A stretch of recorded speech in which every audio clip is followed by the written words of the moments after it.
Gentlemen, allow me to direct your attention to the center stage, where you will bear witness to terrifying sights that will haunt you till the day you die. Behold the Circus Diabolique, and let the nightmare begin.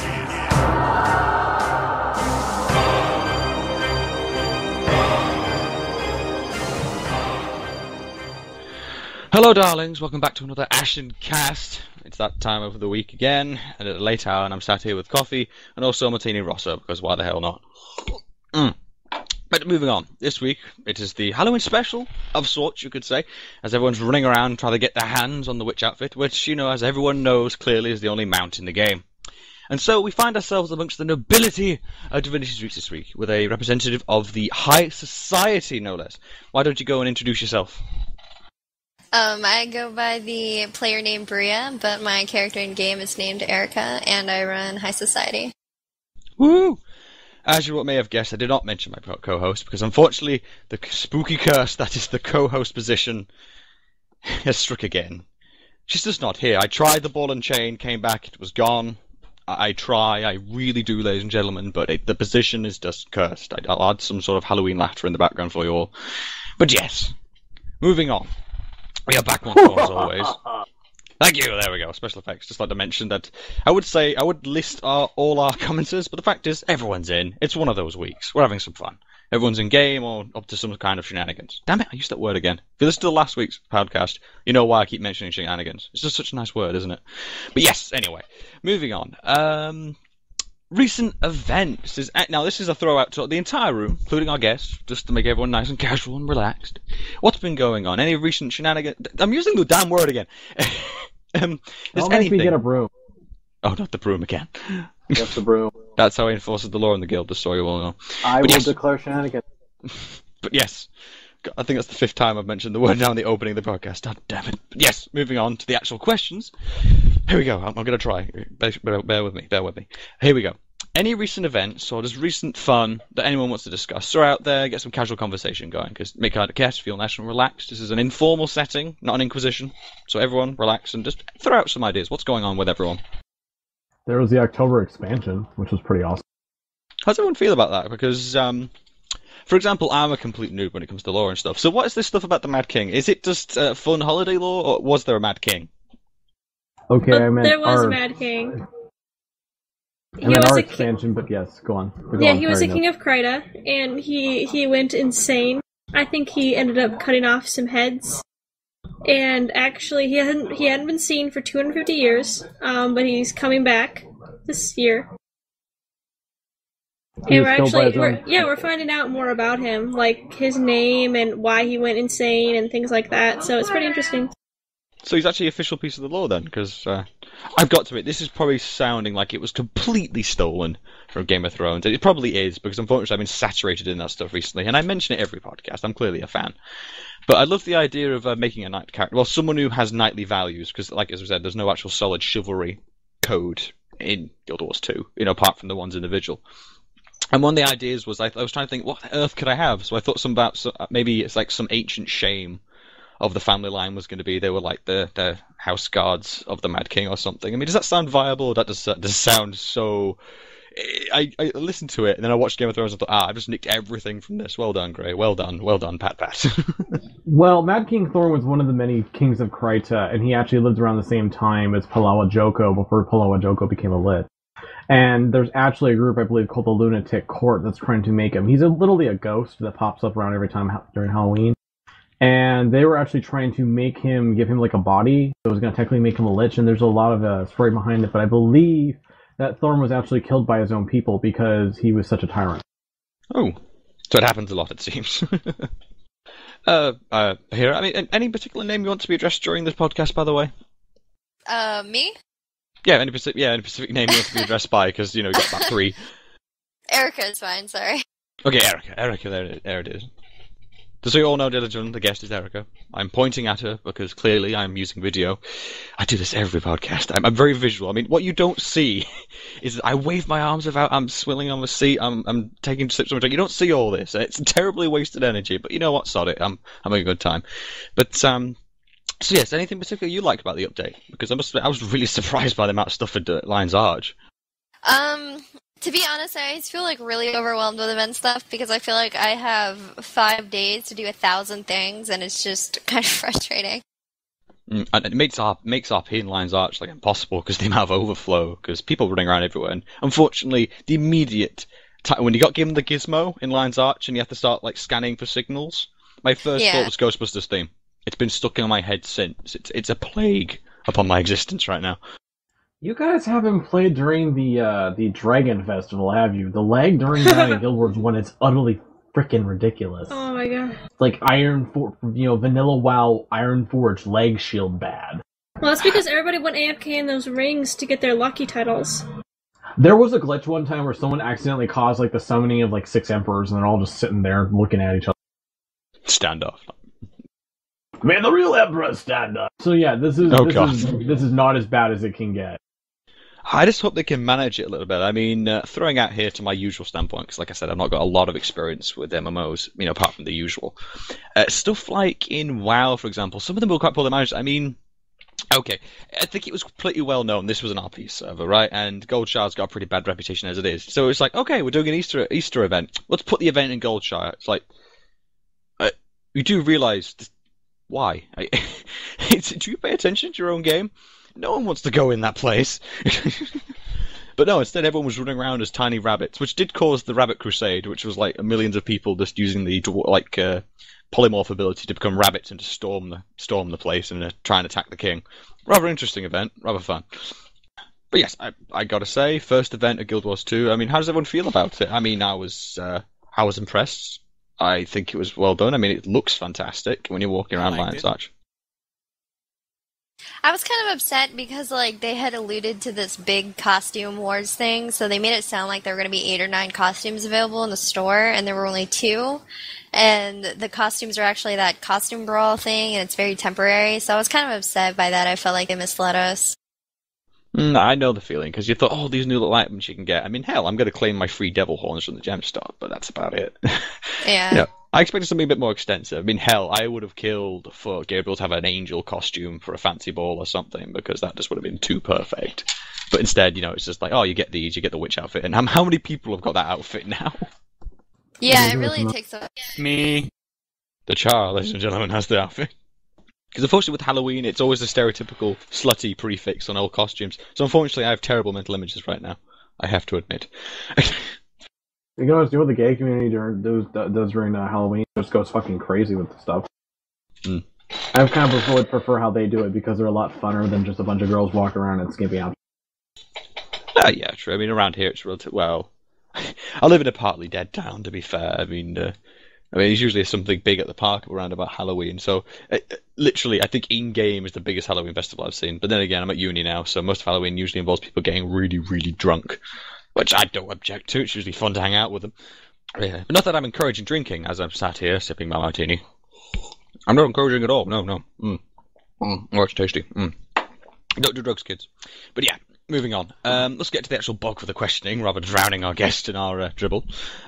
First things first. Name your character. Well, it's Erikah.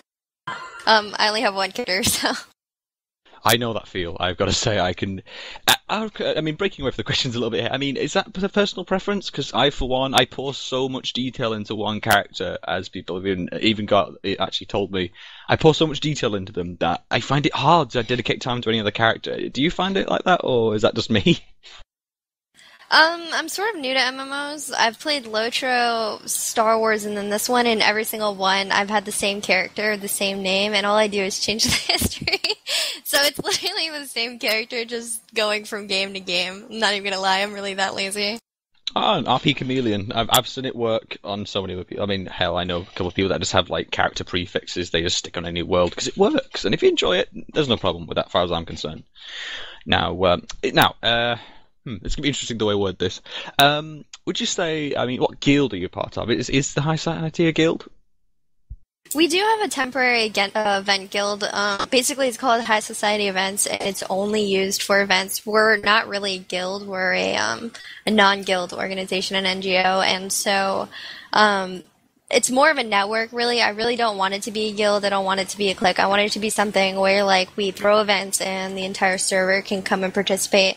The only reason we have a guild is because of the limitations for say and emote. In Guild Wars, unfortunately, only about 20 people or so can see within the range if we have a lot. And then there have been events where we've had, I think, 100 people maybe is our most. Ooh. And so we have some really crazy events. So we had to make this guild just to ensure that everybody could see what's going on if something imperative comes up. But I try not to use it because I really don't like the exclusion that you have to join the guild in order to participate in the RP. Oh, I understand that. From what talk I've heard of the society just here, you have a very open society, and it's fantastic. I mean, it's more of a community than anything else, which is fantastic. And I'll love to go into that much more detail in that after a few questions, because we're going to focus on you a little bit first. You're not going to get away from us that easy.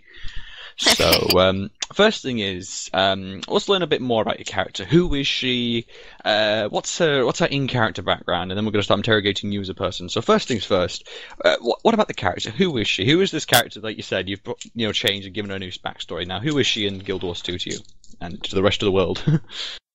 It's kind of hilarious because, like, not a lot of people know about her personal life. So she is a noble. I almost don't want to give away too much because on one hand she's like high society girl, a socialite, very rich, but in actuality she is like disowned from her family. She has no money. She has to hustle all the time. She doesn't have a house, and like everybody knows that.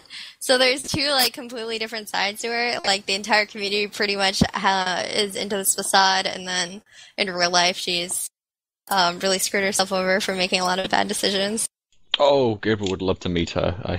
He's somewhat disowned, or rather, father refuses to hand over the inheritance, so I think exactly. They'd get on. It's, he's the black sheep of the family, so it's more a case of that. I'd love to see if we can bump into her during the one event. It'd be quite funny. But, anything else you want to shed light on? I've heard so much about the high society, but unfortunately never been able to attend due to, IRL stuff.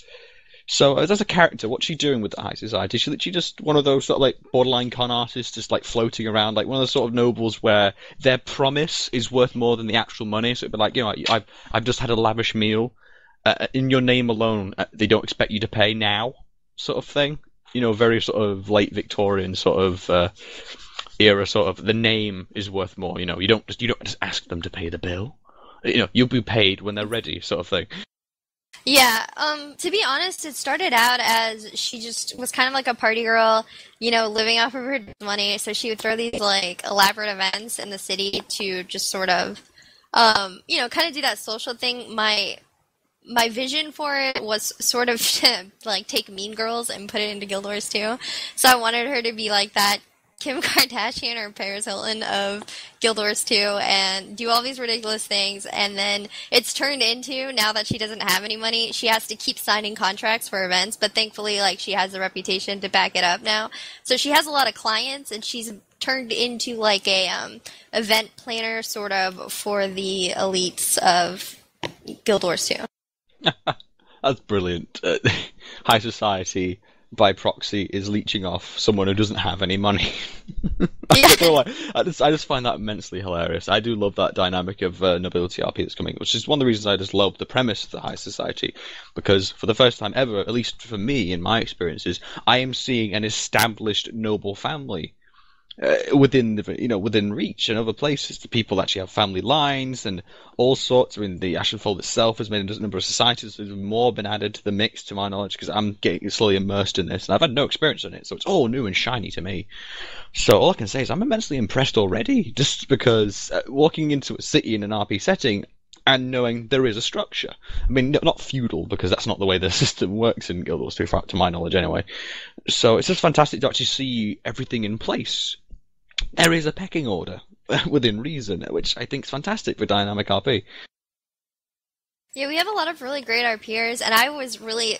It actually, like, inspires me when people come out and you could totally feel the air of, like, arrogance and elitism. Like, it's really thick when, like, you talk to some of them, and then you have to start mingling, and then you start seeing the backstabbing and the gossiping, and I admit I love it, which is why I got into it. But, I mean, it's not me. Like, I couldn't do that by myself. It really does take, like, a network of people to create that atmosphere. Only in Guild Wars 2 would you hear this. It's fantastic to hear the air of elitism. Only in this game would you hear that in a positive way. This is what I love about the roleplay community here. It's just these little things, and it's fantastic setting. I mean, I'm playing a somewhat anti-noble character. Well, fallen noble, to be sure. So, I mean, I'd love to turn up, but unfortunately my character would probably just turn his nose and walk away. But it's just, the setting itself just sounds so... well, just perfect for RP. It's the proper noble system. The widest smile hides the sharpest knives sort of thing, which I think is fantastic. Yeah, I really like that about it. That everybody, because you look for drama, and it's a really great excuse to like have the drama without everybody necessarily fighting, because everybody's smiling while they do it. Oh god, this is the precise reason as well why my character left the noble circuit, because everyone's just smiling all the time about it. If you're gonna, this is why I've got the whole premise of this character, that if he doesn't like someone, he'll tell them. He hates people just smiling about it. It's creepy. Now you gotta play the game. See, this is what I mean. Playing the game of nobility, blue bloods, I roll. But yes, moving on from here, you as a player now, what is your active character background in all this? Like I said, I'm like new to MMOs. I've only played 2 other ones. I'm not really good at lore per se, so I normally play a very naive character as an excuse to say, oh, well, I didn't know about that, or I can make really stupid comments because I've like already built in my excuse that way, and that's what I do for every game, which is kind of hilarious. And then I purposely like to play ditzy characters for that reason too. I mean, about myself, what else would you like to know? Well, in particular games in the past. I mean, you mentioned a few already. I mean, were any of those responsible directly for your interest in RP? Because a few people have mentioned they've always been on the outskirts, or maybe their friends were in it. And how about you? I mean, how did you get into this murky depths we call the roleplay community? Oh, I actually started role-playing like 12 years ago on email games, like play-by-emails is what they were called, and I used to play the Pern games. They were like really popular. So I did that for probably 8 years or so, and then I did a little bit of forums, and I just started playing MMOs randomly one day a couple of years ago, and I saw that they are RPing, and honestly it really just drew me in, and then I became addicted, and now it's ruined my life. See, this is what we say. Once you're in, there's no way out. It's, first rule of the roleplay community. If you don't talk about it, you don't admit it. To be honest, though, one thing I hate about MMO role-playing, though, is when I used to play on forums or via, email, I feel like you had to be so much more descriptive because there wasn't the scenery and you couldn't see the other person's characters. And one thing I hate is I feel like nobody ever describes their characters because you're like, oh, you can see me. Or how I hate having to move my character around all the time, which sounds stupid. But I'm like, I don't want to deal with, trying to sit in a stupid chair. Can't I just write? I'm sitting in a chair and then I'm more concerned with the text than what's going on. I'm the exact same way. I am first and foremost a forum RPer, and people in that guild will poke me about that. It's like, I don't just write an RP post. I write a wall of text, and I'm incredibly restrictive. I like to think, at least. Tooting my own horn there a bit there. Ooh, sound of arrogance, whistling in the wind. But yes, it's just the fact that I'm very colourful in my characters, and especially my current one, Gabriel. It's all about being dramatic. I mean, expensive clothing, sprawled across sofas. I feel like it's made me really lazy because, you get, the other thing I hate, too, is when you try to type in the emote channel, you have to start off with a verb, more or less, because you have to type, your /e verb and then finish your sentence. And you get stuck. You don't realize it, but you get stuck, saying the same exact things all the time or starting off with the same sentences. I know what you mean. I mean, I do like explaining the surroundings, the little nuances, the little tells you can do with the character, and I do try my best to put that in game. But of course, it's quite hard. I mean, I've gotten lounging on seats somewhat down to an art form now. I mean, I know there's literally, this is such an odd thing to say. I know some chairs I can sit in. Only a Guild Wars 2 would you ever hear anyone saying that. I know a few chairs I can sit in, they're my chairs. But no, it's just the way that angle or something makes it look at least partly realistic. And, there has to be some willingness on the part, the RP partner's part of just, willing the suspense of disbelief, that kind of thing. Because, like I say, my own characters, for example, sprawl across sofas, smoke colourful cigarettes that like bellow violet smoke and all sorts, and he's usually half naked or something because he doesn't bother getting dressed properly. So it's just these little things which unfortunately just can't be done in game, and it's always a shame. But that's why I'm always back at forum, or just some nice emotes here and there usually suffice in game. But I know where you're coming from, and I feel the exact same way, frankly. Yeah, well, at least we're in agreement there. Honestly, a lot of times when I RP, I prefer to RP one-on-one, and a lot of the times, I'll just go sit somewhere ridiculous too, like on a table or on a fence or something, and I ignore that. All I care about from here on out is what we're talking about, and I'm not going to mess with my character or making sure we're moving from room to room. No, I don't do that at all one-on-one. So probably a disclaimer to any future RP. I mean, I try to move around a bit, mostly because, is it just me that when you're in the middle of an RP, all of a sudden it says, and it's going to disconnect you in 30 seconds? Yeah, that is really annoying.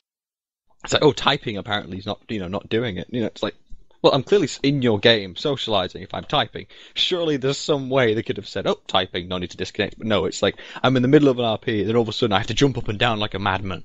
Because one jump doesn't do it. I mean, I've been in the middle of an RP, really crucial moment. I've moved around, stood up, scrambled around a little, sat back down, and the game instantly kicked me. And it's like, oh, god damn it, it's just, just the little nuances. I mean, it's a little pet peeve. Everything else around Guild Wars really got me happy, but the lack of certain emote options, the chat options as well is terrible. The fact you can only have one guild chat is a bit annoying because, like you said, if you want event plans, it'd be good to have one for social, one for general talking, one for in-character, and one for events, which would be a lifesaver in itself. But I mean, I guess we can only poke them until they add it, really, because they seem pretty proactive with the community.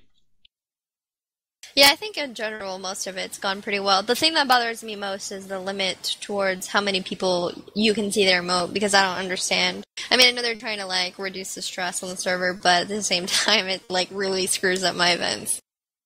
Well, I guess it does make so much sense in your instance, at least, but you got to think from other sides. I mean, what makes me laugh is the fact that Say has less range than emote. I mean, like I've said in previous podcasts, it's never failed to amuse me when I'm walking down the street that I randomly get people random emotes.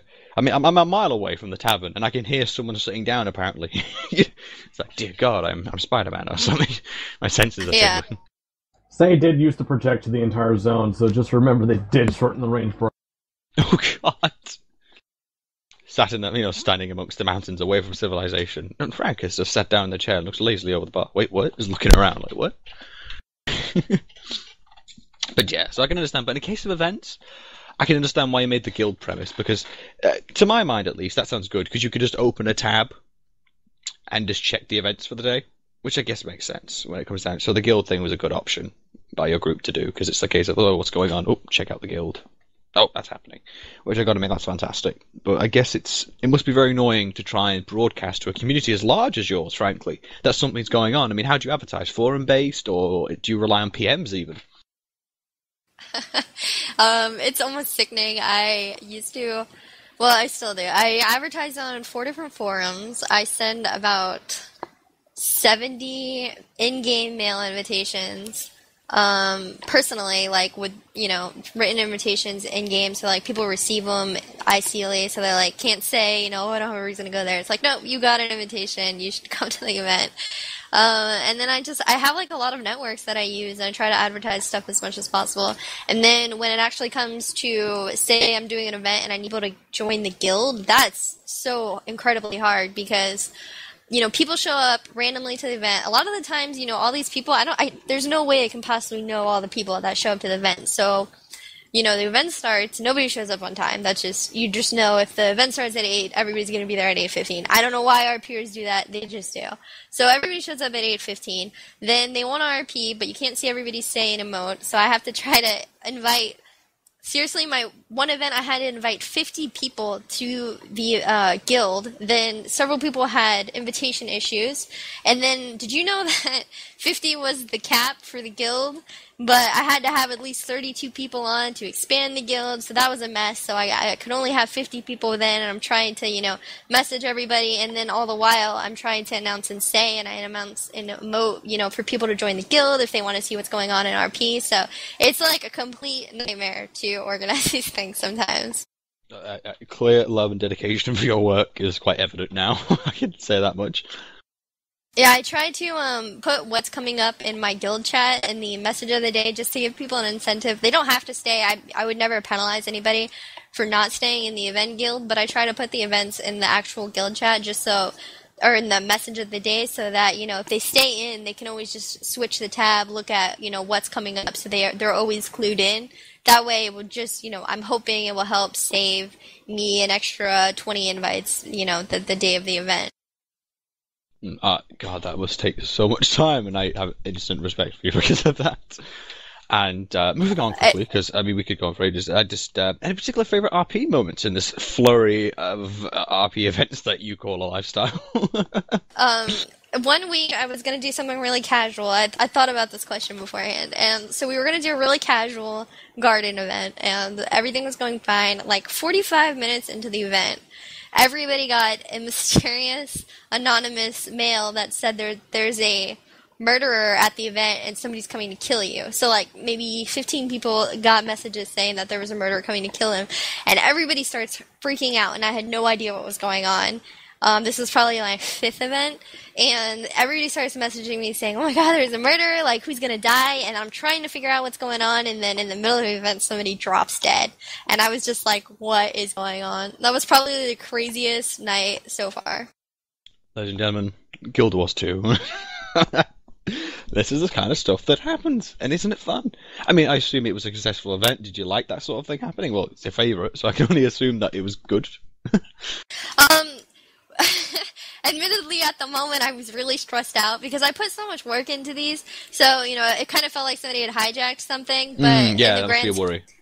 Yeah, in the grand scheme of things, as long as they, had told me what was going on, I would have been completely okay with it. But it just was confusing because all of the letters were anonymous, so I couldn't even figure out who was doing it. So that was the frustrating part. Oh, that must be annoying. But panicking, how panicking? Are we talking nobles that know how to look after themselves? Are we talking about fluttery, oh god, what are we going to do? Hopefully the peasants won't uprise, sort of nobles. Probably the worst thing about nobles, though, is when something goes down, they all start leaving the event. I've noticed this. We've had a murder and we've had a robbery, and the nobles are just like, fuck this, and they just start leaving. Everybody's leaving the event. So that is not good. That is probably a takeaway that I've learned. I'm terrible. I just have an instant thought of my own character. The first thing he'd do is just pull out his gun. Someone's going to murder me? Hell, I'll murder them too. It's very stereotypical and simple. I know it must sound a bit corny, but yeah, that sounds. It must be quite ripe for opportunities considering the amount of events you hold. I can only imagine what you get up to. Yeah, I always have, what's really great is people are always messaging me with event ideas, and I keep a running list of, like, things that I'm interested in doing or, like, talking about, or, we have a little mini forum that we use to develop the ideas to try to see how we can make them work, because it's not only, like, getting the idea, but it's how are you going to make the idea work for the event, because if you have 100 people, how are you going to make sure that they're all able to participate? How are you going to make sure they all understand what's going on? So much chat scroll going on, or limited range, or are you going to use the guild, are you not going to use the guild? Like, how are you going to coordinate it? Is there going to be a fight? How are you going to determine who wins? How are you going to stop drama? Like, there's so many things that go into planning the events. So, it really is a combination of, like, great ideas, and also there's a lot of planning that goes into it. And leading this into the next question then, I'm assuming you don't consider yourself a light RPer. Here's a wild guess from me right now. You're not. I suppose you don't classify yourself as a light RPer. Maybe medium heavy. How do you see yourself? I kind of see myself as medium, honestly. I'm not really big into lore, and normally I'm a really big raider. But just for this particular game, there's not a lot of end game. I know that sounds awful too, but I really don't consider myself one of those, like, crazy obsessed role players. And I'm also, like, kind of private, so I don't know. I guess I'd need better definitions of what each of the categories are. Well, you do it for your own enjoyment at the end of the day. That's the only classification I have. You do it for fun, but, don't go... well, how do I best put it? It's just... There are levels of, like, commitment you're willing to make at the end of the day, isn't there? Because your own time, your own tastes...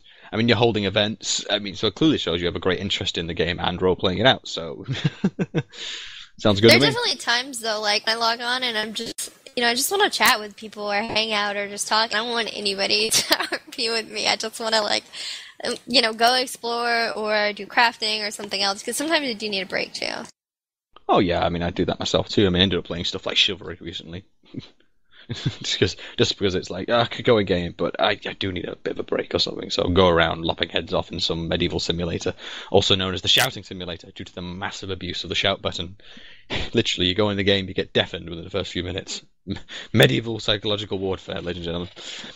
But yeah, moving on from that, the fact you could describe your character as the Paris Hilton of the sort of nobility world, I was surprised of that, because I've never met any characters like that before, so it's fantastic to see some originality and stuff like that. So, what would you say sets your character apart from everyone else you've met in the community so far? To be honest, I have no idea what the fascination is with my character. I know the first event I had to say, people lined up to meet me and say hello, and they were like, I probably had to say hello, how are you, 50 times that night. And I don't get it. I don't know if it's I just try to be really open. I try to say hello to everybody. I really go out of my way to learn people's names and to talk to them one-on-one as best that I can. And I don't know if that's it, or if people just like the events, or what it is, but there's definitely this sort of cult that I don't know how it happened. Well, you're a celebrity in your own right. You're the member that hosts all these things. You're the event planner. I guess it just comes naturally in this sort of nobility setting that, everyone knows her. She holds the grand events. Anybody who's anybody knows her. It's very just a socialite sort of setting, and I can imagine that is probably reflected in your character quite well, because after all, who turns up to a party and doesn't know the hostess? It's just not done within proper society, as they say. But I'll stop before I get any more British.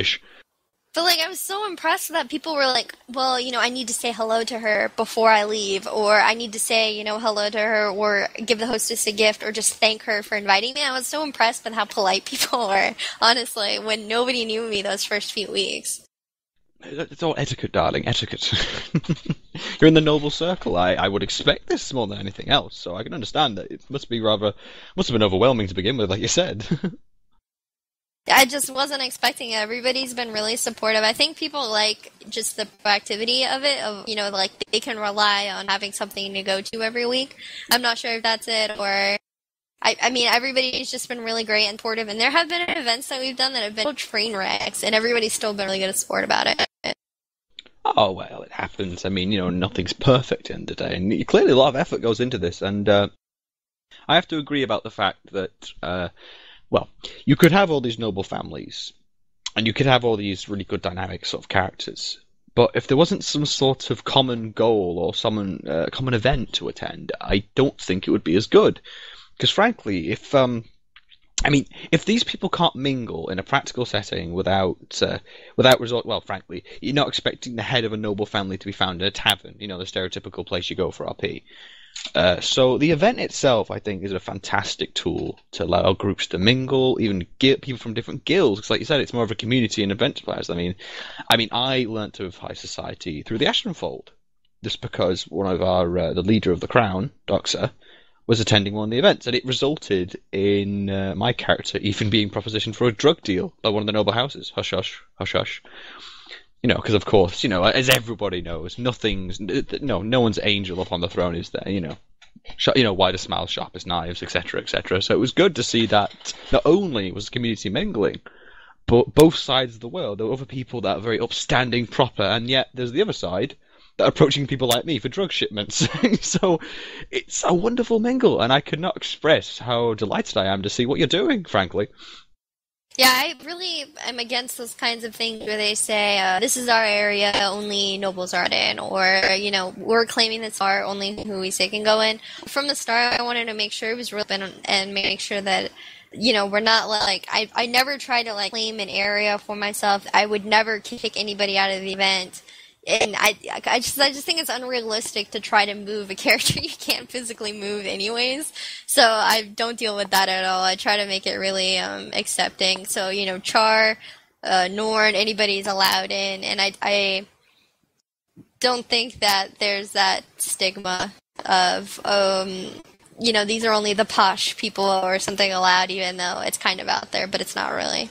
Yeah, oh yeah, of course. I mean, the elitist there, when it comes down to it. And plus, there's always going to be some characters that are elitist, because with such a wide variety of characters, there's bound to be one. It's only good a mix of characters at the end of the day. You need spice for something to taste good, if you know what I mean.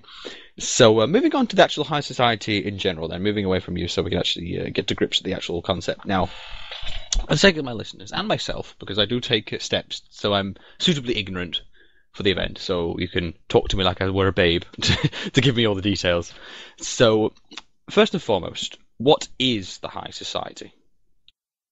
It's a social network. I kind of had the idea of more basing it off a Facebook kind of thing where people just know each other. It's more like a who's who sort of deal, and you don't join the high society, you get invited. So if you come to the events, if you were somebody that becomes well known, you can get invited into the high society to help plan future events.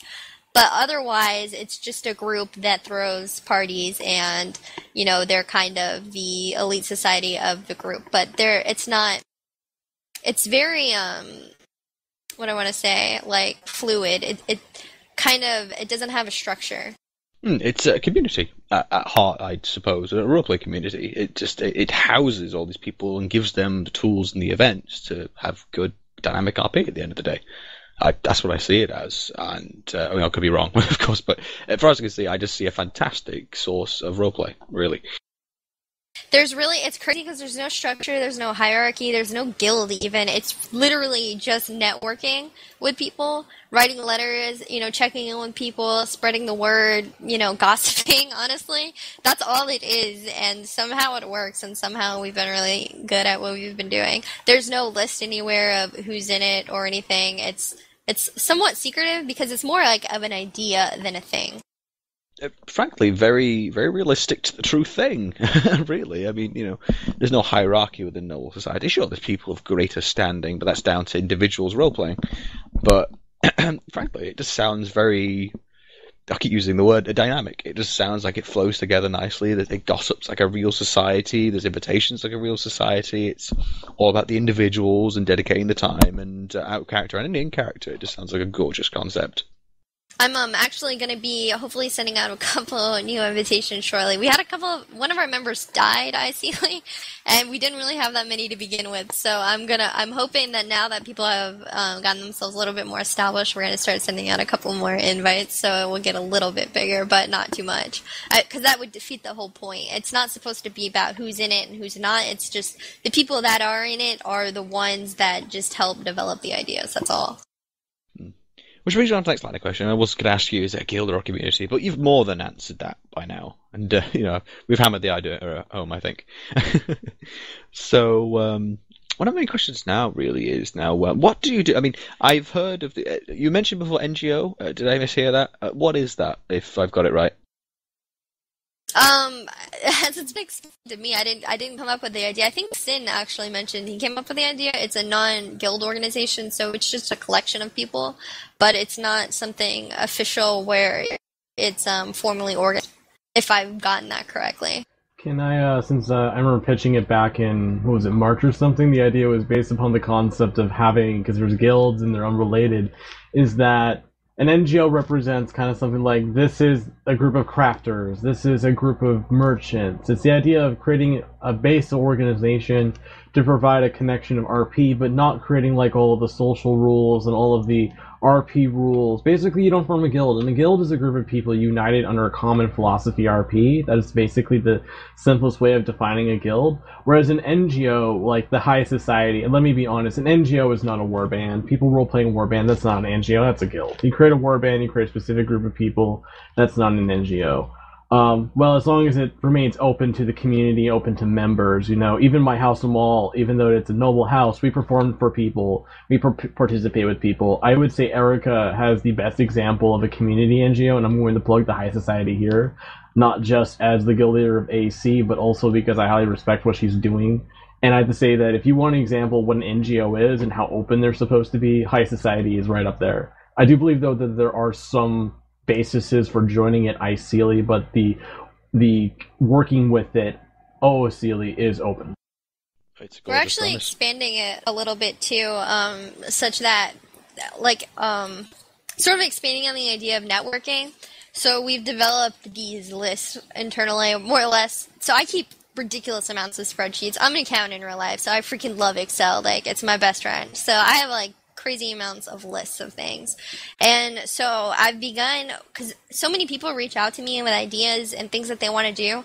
So I have lists of people who are performers, and Sin's group is going to be helping us out next week. So if anything comes up and I need performers, I can go to my list, look at all the people that have volunteered, contact those people, hire them for that particular event. I have a catering list, a food list, a security list, just all these different roles that could be filled. So it's more like a contract arrangement where you are only committed to that one night, and then you can get involved with more events if you want. If more things come up for your character, I will reach out to you and bring you in.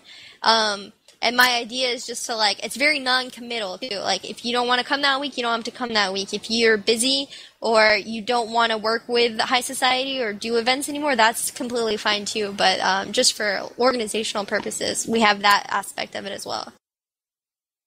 Well, there we go. We got a pimp list, pimping list of opportunities and places that just feed the whole wonderfully. Like I say, you just got to ask for Mal for the entertainers or whoever else you need for the occasion, which is fantastic because it's just such a gorgeous premise of, or frankly, just natural RP. It's the way that a real high society would work. They'd have contacts, like we know these people cook really well. We know these people are very good entertainers. It's just how it's done. And it's again, I again can plug the high society myself. Again, just saying it just sounds like a gorgeous concept, and clearly it's been executed quite well because you've got quite the following. The reason I started doing that is because a lot of people will say to me, well, I'm not a noble. I'm not going to go to a masquerade ball. And I'll say, well, what do? You're a soldier? Okay, well, I could use a guard because at this particular event, we're going to get robbed. That's my plot for the evening. So I need your character, actually. Or, they don't want to go to things because I understand that. People have different kinds of characters. So, like, try to give them reasons to come and be involved. Which, again, fantastic. So, I mean, any scope for the future, or are you just going to keep going and doing what you're doing? I'd really like to expand the network because I didn't have all these rules before, so that's something that's brand new. We're having a really big event tomorrow that I've been planning the entire month, and we're going to be throwing a pageant coming up in November. I wanted to do some campaign events. Like, we have tons of things that I'm always working on. I know it doesn't seem like that because I try to keep the community focused on only what's going on because they don't need to be confused with everything that's going to be coming up. But the eventual plan is, it didn't start this way, I don't know how it happened, but I just want to keep doing the server events. I would like to be the thing that people go to on Saturday nights. So, I mean, it was never my intention when I started it. Honestly, I said, screw it, I want to go to something. I'm going to throw a party this Saturday, and it just ended up becoming this, and I don't know how it happened, but it's awesome. You became the party girl. Yeah. Literally, I was like, my first week playing, I said, screw it, I'm throwing a party on Saturday, and the one thing I love about Guild Wars is it was so easy to find all the people that I've known from other games because they just look up my character because she has the same name. And it's been so easy to find everybody because the way their friend system works, no matter what character you're on, you can still find that person. And so that's really helped me a lot with networking, too. Sounds fantastic. And which begs the question, is there a list of these NGO societies? I mean, I've, during the course of RP, I've ended up on sites looking over house names and, what's involved. I mean, people have actually taken the time to actually put up names of houses, who's in it, that kind of thing, just for the sake of, this is what we do. I mean, is there any solid website with a list of these things people can enter, or is it just more just free-form, do what you do? I primarily use GuildWars2roleplayers.com, and they do have a specific forum thread there for NGOs to advertise and recruit people. I admit I neglect mine more or less because, like I said, it's really small. I probably have the smallest NGO, ironically, because I really don't have a lot of people officially in it. But at the same time, it's also somewhat the biggest. Oh yeah, it's like you and your own. It's like, well, you've got the actual high society, and so it's more, like you said, it's more a community rather than a solid one in itself, isn't it? So, it's again, I can't stress this enough. It just sounds fantastic. I mean, makes me tempted to put something up because, like I said, I think the family lines. I'm seeing a lot of that recently, and I do love reading about it because everyone likes a good juicy story when it comes down to like the noble families, you know. The two at the head of the house, the kids, that kind of thing, ascension. I mean, what got me as well is in some societies, I've actually seen people saying, we're advertising, you can be anything from a sworn sword, a chef, to even a bastard. And it says underneath brackets, if you're legitimized. Which I think is fantastic. They're even going into the different roles that you can be related to a family, but be a bastard of it. And it's just the fact that they went to that such detail, which I find fantastic.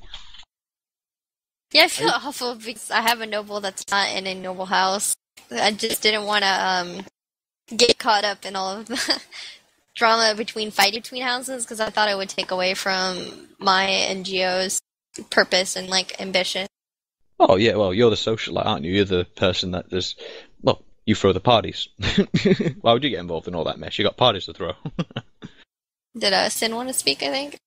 I was just going to make a comment that technically in Terraria, the concept of house doesn't exist. It's been completely player created, but it's gotten kind of crazy. I mean, like, I think on a side note, I want to mention this since I actually spent like 3 to 4 hours with Toxa, Sonder, and even Adam, and we have actually mapped out, I think, the relation of 3 or 4 of the 5 of the Cartel's current NGO families to each other. Like, I can tell you how Joe is related to Toxa, or how the current ruler of House Balatian is related to Toxa. Inbreeding. It's not inbreeding, it's just a very elaborate family tree that we've constructed via something called Family Echo. And I'm trying to get some money to myself, and apparently I can't put money into my bank. Dun. That's gonna sound awful, but the reason I don't like the houses is because I feel like they're very cliquish. Like, would you guys agree with that or no? Depends on which house. Yeah, so I was thinking. It depends on the actual group of role players when it comes down to it. Most I've seen are very warm and welcoming. I mean, there's one that says, I mean, the ultimate prerequisite I've seen is just one that said we need Canthons because it's a Canthan house. And that makes perfect sense, though. I mean, you're not, you're not going to have a purebred Canthan house with a random Kryta in the middle. It'll just look completely out of place. But apart from that, I mean, most communities I've seen are very warm and welcoming about that thing. I mean, like I said, hell, you could join one of the families as a bastard, which I thought was fantastic. I mean, hell, I'd love to start a NGO maybe someday and just have the Belmont family because just from a little bit of RP I've done, I've got one person who's willing to roleplay a cousin, the other one wants to play my character's sister. And from that, we ended up talking and ended up coming up with this like backstory of the family, which I could easily put up. And the way my character lives his life, I think the majority of the house will just be, "Are you a bastard of this man?" Because he's not a saint by any accounts. I said I have a fear of commitment. I just don't like to get like trapped into roles or like you're part of this group, we're not part of this group kind of division. I know I'd be like scarred from other MMOs in that aspect, but that's why I've like been scared of it. I mean, I would ask then if you feel like you've suffered by the lack of that, having a community around you, but that answers itself because you're running the high society. So by saying that, I've answered my own question. You seem very comfortable with what you're doing and how you're doing it. I have no idea why. I much wing it every week too. I'm just making this up as I go along. It works, darling. What's more to say? I think part of it too is, a lot of the times that 30 minutes before the event where nobody's there and you're kind of freaking out and you're like, people start asking me, oh my gosh, is anybody going to come? Like, what if this is awful? What if everybody hates it? You kind of have to be like you don't give a shit, really, because I really don't care if anybody doesn't show up, because you have to get over that fear of, like, I'm going to do it anyways. If people want to come, they'll come, but if they don't want to come, like, I have to not be insecure and, afraid to do it or try things.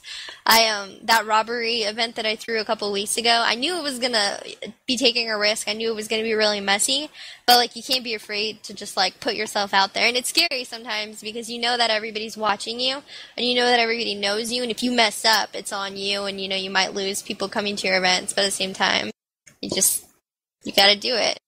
I like to think people would be reasonable with that effect. I mean, like you said, you've planned these events, you're making the effort. I mean, just because a few mistakes are made here and there, well, not even mistakes, just common thing. Well, things go wrong at the end of the day. You can't change that. So I'd hardly see it as a reason just to leave. Just because of that. It's like, yeah, but the community in itself is such a rich opportunity to socialize and do all these different things. And people's like, role-playing houses to mingle, to actually feel they feel like they are nobles. That's the big thing. Rather than walk around nose in the air saying, "Oh, I'm a noble, everyone else is peasants," sort of thing. It's actually, there is a society. There is the blue bloods. There are people that have these claims and are socializing amongst themselves because that's what the elite do. I don't know. I just try to feel like I think the reason that people come back is because they have a good time, and I try to do events where you're not going to like sit and watch something. You're going to be participating somehow or mingling with people. I don't know. I just like, I try to really put myself out there so that like people, if they like it, then they'll coming back. But then when you have those messes or if it doesn't go right, then you kind of do take that risk that they're not going to put their faith in you to like keep committing to coming to everything if you aren't doing like a high quality event every time. Yeah, well, I can understand, but well, you seem to be doing pretty damn well so far. Thank you. And moving on into the next segment, I mean, now this is a very odd segment we've talked about earlier, and that is, so I can pretty much guess what the answer is going to be. Was there ever going to be a fear or perhaps any sort of element of guild conflict with a guild, or even us, for example? Would the high society be seen as a threat or even an ally? I mean, what about that with any other guild, not just us? Was there any sort of premise of that, or was it always just going to be a community thing and just going to stay away from that? I get approached in a scary number of times that people want to like rob the nobles, kill the nobles, enslave the nobles. I get asked all the time if I can gather all of the nobles together so that they can somehow torture them. So a couple of weeks ago, I finally agreed and let them rob the nobles, and it was interesting. And I think that a lot of people liked it because it gave them something to talk about, which is really important. Like I want people to leave and then like they talk about it with each other, or like they're all gossiping. Exactly. So that was a really important step for me. I wish it would have possibly been more, but it's really hard because there were so many logistical issues when you bring in an actual group that has like the way that they do things and their leader, and then you're like clashing for leadership and whatnot. So I don't know if guild stuff is really going to be something that we continue with necessarily. Oh, yeah, it's understandable when it comes down to it, especially in a robbery scenario, because someone might fight back, and then you've got the whole premise of there is no dice system in game to establish if someone's won doing something. You know, the whole sort of, I reach for your gun, oh, I pull out my sword sort of thing. Because that must make things about that, Gabe. We actually have a dice room that we set up, which I think Ashenfold will be more than willing to let people go on, and you can roll public dice with people there. That's actually how we do combat. There you go, ladies and gentlemen. Should we put a link in the video? We can do something like that. I'll link it. Yeah, I'll link it in the video. I just wanted to bring that up because we actually found a D20 system that one of our members found a while ago, and that we were like, oh, this is awesome. All hail the D20, the one that's rules the fate. To the dodecahedron. Yes, exactly. Anyone who's a tabletop role player will know that dice it controls your life, and everyone else knows the D4 cries itself to sleep. Unless you're a barbarian, then the dice loves you. Random little tabletop joke there. But anyway, moving on from that, I mean, well, frankly, there's not going to be any major. You've already explained there's never going to be any major conflict, but rather you might hire people. Like you say, you might have a list of people like, oh, I need to stage a robbery. Oh, this guild's good for that. I assume it's like that, isn't it? It's like I know a group of people that can do this if needs be, and it's all about getting to know each other and just establishing that, I assume. Yeah, I mean, it's something that it's what's crazy about the high society is like if my character has something going on, like she didn't give up on the robbers. She's still trying to arrest them or bring them to justice, but it doesn't affect the actual society. Like they can keep going on and doing their thing, and nobody has to get involved with that continuation. So like there's still things that are happening, and what I really like is like everybody that was at that event, there were people who messaged me afterwards, and that turned into their own stories as well. So like people are still doing their own thing concerning that, and it started from there. And so like I feel like we're more like a starting point for things to happen, because a lot of people message me and they say, hey, tonight I met a mentor and now I'm going to become working on my training to become an elementalist, or tonight I met this person and now I joined their guild. Like people meet each other at my events, and then it turns into other things for them personally. Yeah, which again, like I said, it's fantastic. It's just the premise that these sort of things wouldn't happen unless you were planning them. So all I can say on behalf of the community at large is thank you, because that's fantastic. I mean, they're giving people the environment to do all this, and of course, all the work you put in and everyone else puts into it. It's fantastic. It's like I almost imagine it's like ripples in the pond. Something's going on. It's a pool. A nice, perfect pool, and then a little event causes ripples in the pool, and all the other guilds or societies react because of it, creating a real society in itself, which is just fantastic. I know I keep saying this, and I must be sounding so pampering, but it's just true. I just think it's a fantastic concept. Thank you. I mean, it's not me either. Like, a lot of people, they'll message me and they're like, oh man, the greatest thing happened today, and I left your event, and then I got mugged, and then this happened, and I was like, that wasn't me. Like, I hope, like, the community realizes, like, I didn't do that. That was the players doing that. Like, you guys come up with this stuff. I'm just facilitating. Like, I just gave you the chance to meet each other, and that's really it. You're the reason why everything happened. People message me like, oh man, my character got murdered after your event. Thanks a lot. God damn it, man. Why do I have to be murdered? It's all your fault. Just said that. You just sat there reading me. Cool story, bro. I didn't do anything, but cool story. I mean, I like hearing, like, what people do, because I'm glad to know that, like, they are getting involved, because none of this works if, like, people don't talk to each other. Like, a lot of the times our peers say, oh, I don't have anything going on, I sit on the street